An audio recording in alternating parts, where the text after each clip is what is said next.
Hoy luha करके मेरे डोलाता कमर में देख के तो हर ब्यूटी हम ट्रेन हो जाता है मैं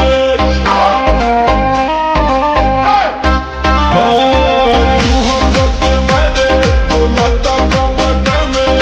देख के तो हर ब्यूटी हम ट्रेन हो जाता है मैं कहीं कितना सैया कोयले मामोर सजैया धून दहले देहरा के जैसे रजैया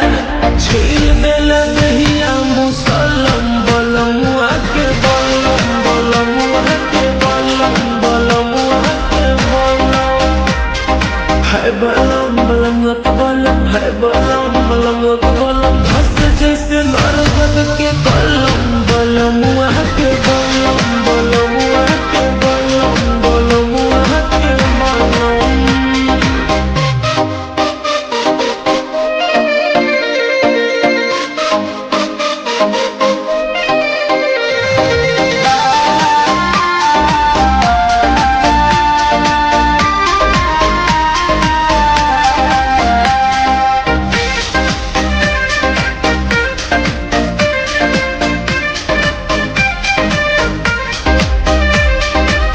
घुटा उठावते ही से जिया पगाड़ी लड़ल हो बनी हम पानी पानी ऐसन रफ्तार बढ़ बुझला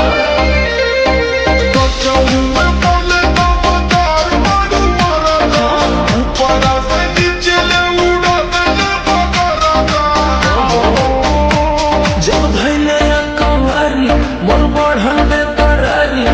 लसर फसर करे लागल देह साया साड़ी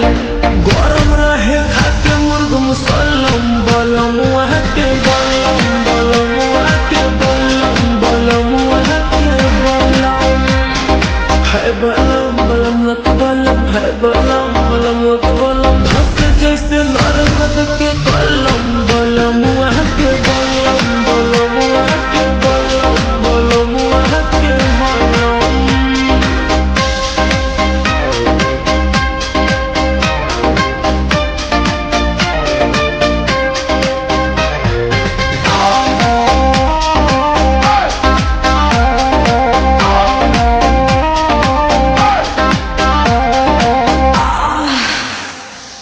एक बार भइल न भोरले कई बार गइल बुआ के साइज हमर बढ़ी के अनार भइल लगता पलमुआ महिर मत खेल के एक बारी जाई बुआई रेल के